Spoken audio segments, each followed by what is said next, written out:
I'm Kai, and this is Heilung. We are on our European tour right now, and we are talking to you from Vienna. Mm-hmm. Yeah, I'm Maria. I'm from Norway. Kai is from Germany. Chris is from Denmark. We all live in Copenhagen, and we are the core of Heilung and are working with the composing of all the music together. Heilung returned to Australia for a run of shows very shortly, starting in Perth on October the 30th before hitting Adelaide, Melbourne, Sydney, and Brisbane, and finishing in Auckland on November the 16th. How are you guys feeling about it? Pretty epic to be invited back for such a cool round trip. Excited to see more of the country. We had a wonderful time in Sydney and in Melbourne. The last time felt like we came home in many ways. There was a lot of our listeners who knew us well enough to sing along to the tracks, and it was amazing to feel the energy. You guys have anything to add? I loved it. I mean, especially like when we managed to have some of the Aborigines opening for us. That was for me a childhood dream becoming true, to see like a short traditional dance, and like they came with a painting, and we got a lot of gifts, and we also had a small internal ceremony, welcome ceremony, and it was very beautiful, good energy, loved it. Yeah, cool. And of course, that was only the start of last year, so practically 18 months later, you guys are coming out for another tour, which it shows how much you must have been loved and respected here, because, you know, most bands take 2, 3, 4 year cycles coming back out to Australia. But you guys are back within 18 months and you're still selling your shows. So you must have done something right the first time. Thank you. Like it. Thanks. But on those shows, like you did only play Sydney and Melbourne on that run, and those shows did sell out pretty quickly. So you mentioned before the connection that you had here and how it felt like you were coming home. But where do you think that connection is between the Australian people and what you guys do? Well, I believe the message we are coming with is universal, and there's part of Heilung that all people on the planet can relate to, right? Because we operate with something deep inside ourselves, in a way, right? And that creates a home wherever we are. Of course, as Kai also say, that happens also in a ceremony with the local, and yeah, it feels like home, having a ritual with you guys. Yeah, absolutely. Yeah. So for anyone who missed out last year and wasn't swept up into the world of Heilung, like, describe what it is you guys do.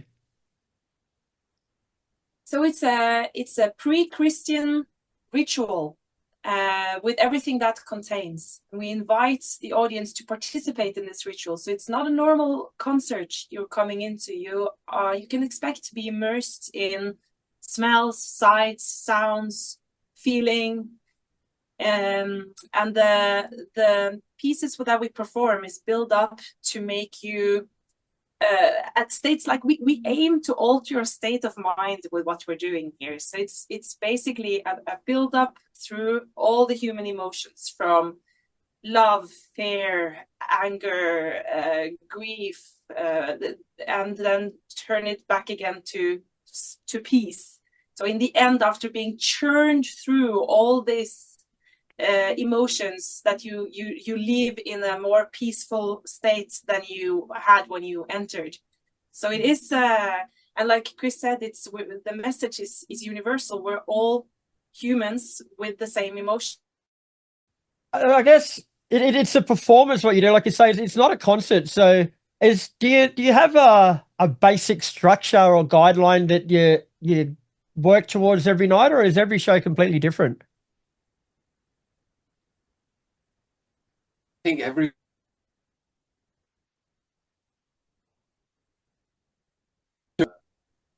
is different.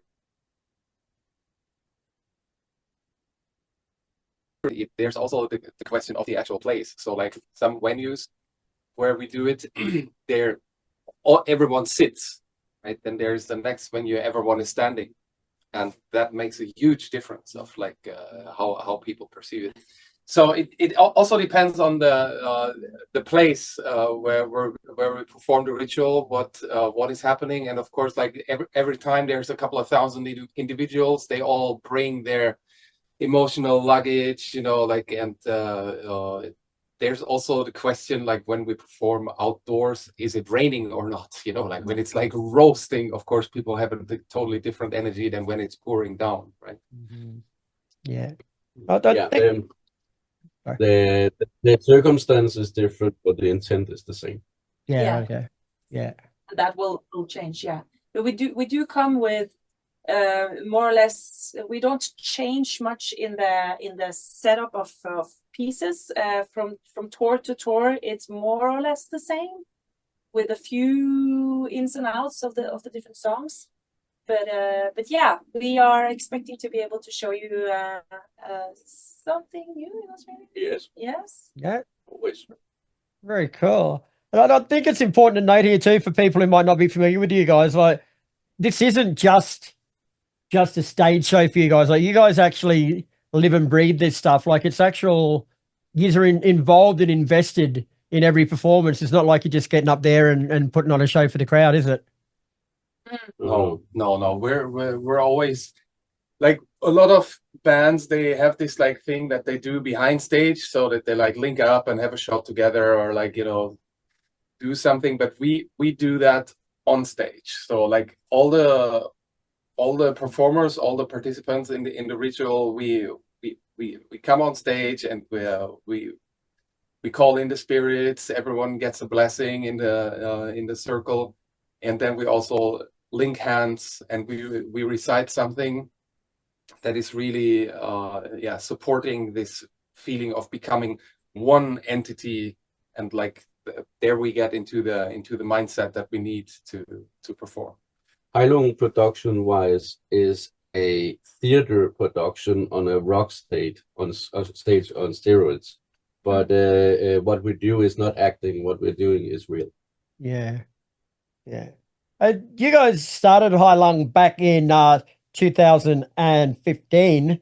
So what was your early vision for the group? Like, it's sort of what you do isn't the type of thing that, you know, kids grow up and say, I'm going to do this when I grow up because it's going to make me a lot of money, you know, like where did it come from? Because you were pretty much almost doomed to failure before you started, but you've made something special out of it. So the three of us have been, since very early days, been part of the reenactment environment, and this is also how we met each other.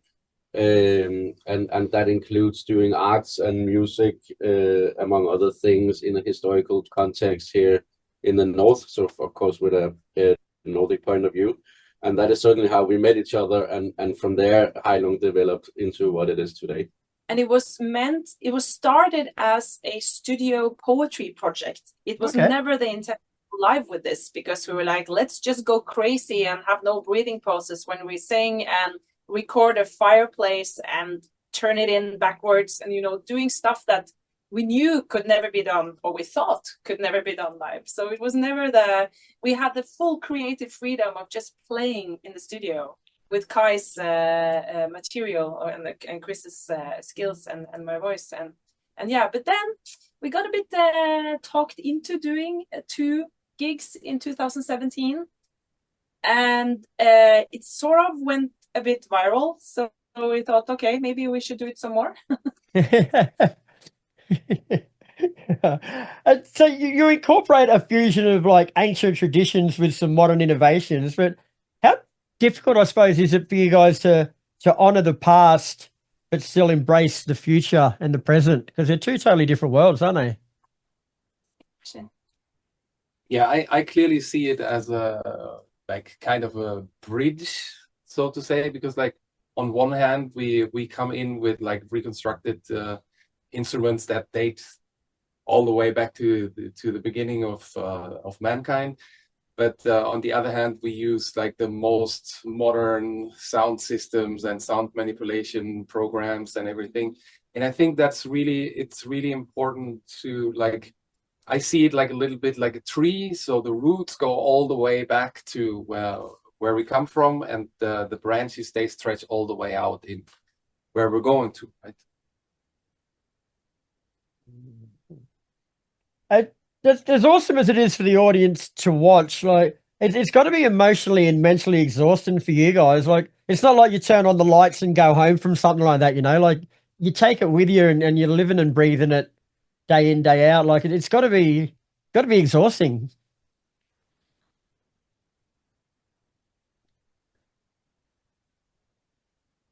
It's the reason why we perform only every second day, because like especially the choir, like the warriors, they go also with their vocals, they go so far out that you need a day to recover. And there's very often days like in between where there's like literally not happening anything or not very much, where people just rest, have good food, you know, and like chill. And I can tell you that everyone on stage, including drummers, singers, even the crew, are doing everything they can to make the best possible ritual for the audience, and that comes with a price in terms of physicality. You know, there's no way it would be human possible to do that 2 days in a row.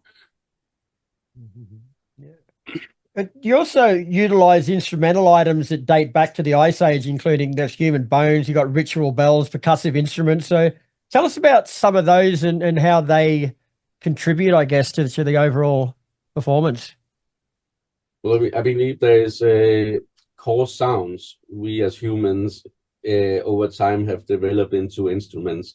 And we do this because we are mimicking the surrounding around us, right? So everything you bang together or every string you pluck has an intent to mimic the surrounding you are from. And this is why you see the same type of instruments develop all around the world to become more or less the same type of idea later. We see it in the drums, we see it in string instruments, we see it even in the use of bones or stones that has a specific resonance. More or less any of them would be able to be put together, and then we'll be able to sing in harmony together. And this is why we use these core sounds that we as humans maybe have forgotten a little bit, but once we hear it, it triggers something inside of us that reminds us of something that goes way back to the beginning of mankind. And it's also very cool because we kind of have this dogma that we don't play on modern instruments. So that means that if we want to have a string-like sound, we have to search. We have to search for it. We can't just pick up a guitar and have it. But it's a more of a. So you see a lot of homemade, home-built instruments on stage because they capture the essence of the sounds that we think is important to get what Chris just said. So Heilung, we call the style of performance we do for amplified history, and that means that we take these very ancient, very primal sounds, and of course we process them with the future of tomorrow, and there's no rules for us how we can amplify it to make it relevant today. But this might be a difficult question to answer, so I apologize in advance if it is, but you guys have been doing this for almost 10 years now. So what sorts of things have you learned about yourselves and about your culture in that time? And how much do you think you've got left to learn? I think the more you look into yourself, the more you will realize you're identical to any other person on the planet.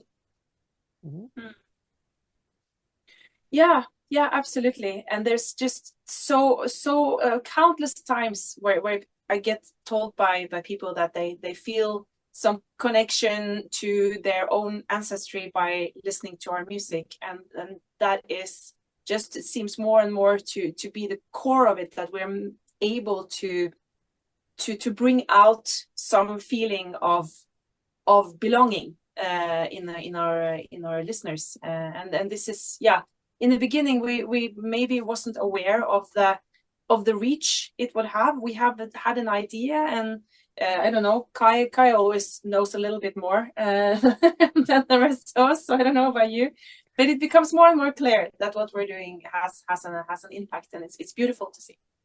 Very good. All right, guys. Well, thanks very much for your time. It's been a pleasure getting to know you. Heilung are back in Australia from October 30th, kicking off in Perth, and this time they're going to every state of Australia, so make sure you grab yourself a ticket, because I've spoken to a few people that saw you last time and they're still talking about it, so it must be pretty good.